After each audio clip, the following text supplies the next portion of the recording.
Widow's Bay is the best new show I've watched in many a moon. In terms of what I want a TV series to be, it has it all. It's funny, a little spooky, a little melancholic, and it's just a perfect fusion of both a classic and contemporary form of storytelling. Despite recent successes, we're still very much in an age where someone's more likely to sit down and binge watch a series composed of 6 to 10 episodes that are 40-60 minutes apiece than a 2-hour film. Because of this, a lot of shows coming out, many of which are just adaptations of novels, are pitches that I feel are better suited to 2-hour films rather than be stretched to 6 to 8 hours. The best shows that I can think of are ones that, rather than pitch you a simple story, introduce you to a sandbox, a world of sorts that feels alive and inhabited by many colourful characters that you feel you could spend hours upon hours with. Creator Katie Dippold and her writer's room achieved just this with Widow's Bay. The fictional Widow's Bay is a small town located on an island just off the coast of New England. It's your typical small island town with just a single cafe, bar restaurant, town hall, a lighthouse, and an inn that feels like a time capsule of sorts. But here's the thing, the island is cursed. This place is a death trap! And that's just kind of the broad strokes premise of the series, with each episode introducing a new threat that teaches the audience something new about the elusive curse, but leaves the viewer with many new questions. And that's all well and good for a standard Monster of the Week type show, but one of the many elements that elevates Widow's Bay over the countless shows with similar premises is the cast of characters. We have our 3 distinct leads, and then various supporting players that are a real who's who of recognisable character actors. Particularly Dale Dickey having a killer monologue about lineage, and Kevin Carroll as the jaded sheriff, who gets some surprisingly meaty scenes by the finale. But yes, for the most part, this series is very much a three-hander between Matthew Rhys, Kate O'Flynn, and Stephen Root. Rhys plays our central protagonist, Tom Loftus, the mayor of the town. Loftus at first appears as a guy who wants to bring tourism and economic growth to the island to make it the next Martha's Vineyard. Skip ahead to the part about Martha's Vineyard. Widow's Bay is the next Martha's Vineyard. He's initially dismissive towards the curse and its hauntings, going out of his way in an attempt to prove that it's all nonsense, going as far as staying the night at the local inn to prove it's not haunted. Loftus works great as an audience surrogate of sorts, as when the hauntings become more and more common and apparent, he, like the viewer, becomes increasingly hyper-aware and anxious of any sort of red herring. He could make a legitimate connection with someone, but he's so apprehensive that he just assumes it has to do with this sea hag that's like chasing him around town. But also as the episodes progress, Dippold and company make sure that Loftus isn't just a simple spooked blank slate for the audience to attach themselves to. He, not unlike all of our other characters, is more than meets the eye and has secrets of his own.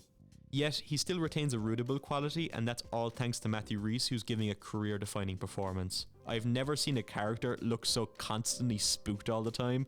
Just some all-timer reactions and line deliveries made here. Then there's O'Flynn's Patricia, who's the scene stealer of the show. She works as a great foil to Loftus as she's much more headstrong, but also much more socially awkward. It's cool to see such a dorky character given the spotlight in a show like this. She's certainly the show's most likable character, but the writers also don't shy away from why she struggles to connect with others. Because she often puts herself at a distance with a bit of a superiority complex. Put that together with her clashing with some of the most bitter people on the island, the conflict kind of just writes itself. It also helps that she's given one of the best action sequences in the show, with a Halloween-esque chase across the island. And lastly, there's Stephen Root's Wick, the cranky old islander who's the most determined to stop the curse by any means necessary. Like Patricia, he's extremely headstrong, but where she's a pacifist, he's much more ruthless in his approach to solving this mystery.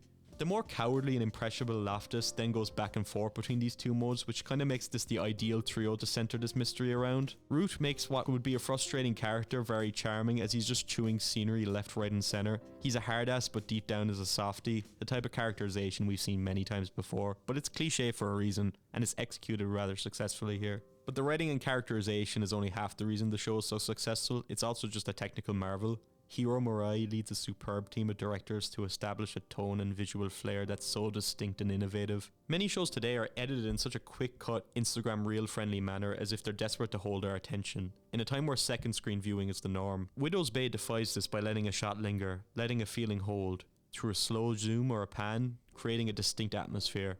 Even if there are movement or quick cuts, it's often motivated by character and tension rather than being there to hold someone's attention. In an age where TV and film can often be overlit, Widow's Bay achieves the opposite, where the filmmakers implement shadows constantly in a classic horror-esque fashion, either to hide the secrets of the island or hide the secrets of our own leads. This makes the show quite difficult to watch during the day in the middle of a heatwave, but it's almost as if Dippold and Murai are telling you to watch it at nighttime to maximize the spookiness. The production design is also stellar, with it being so richly detailed. Each episode there are countless intricately designed props that appear so fleetingly, but it makes not only the show Widow's Bay, but also the history of Widow's Bay as an island feel so real. And while each episode is tonally and visually consistent with one another, the guest directors are all allowed to give their own mark on each episode. Ty West directs a rather sinister flashback episode, similar to his work on the X trilogy. Andrew DeYoung, director of the best drug trip scene in recent memory, gets to do what's essentially a drug trip episode, which is just as nerve-wracking as it is hilarious. Do not look at any mirrors. You got this, Wick. Really, as I said earlier, the show just has it all. I'm really struggling to think of a show in recent memory that is as confident in both its presentation and writing as this series. Thankfully, it's already been renewed for a second season, and I hope its popularity and likely dominance at the Emmys acts as a sign to the streamers and networks that this is the caliber of show many of us want to see more of.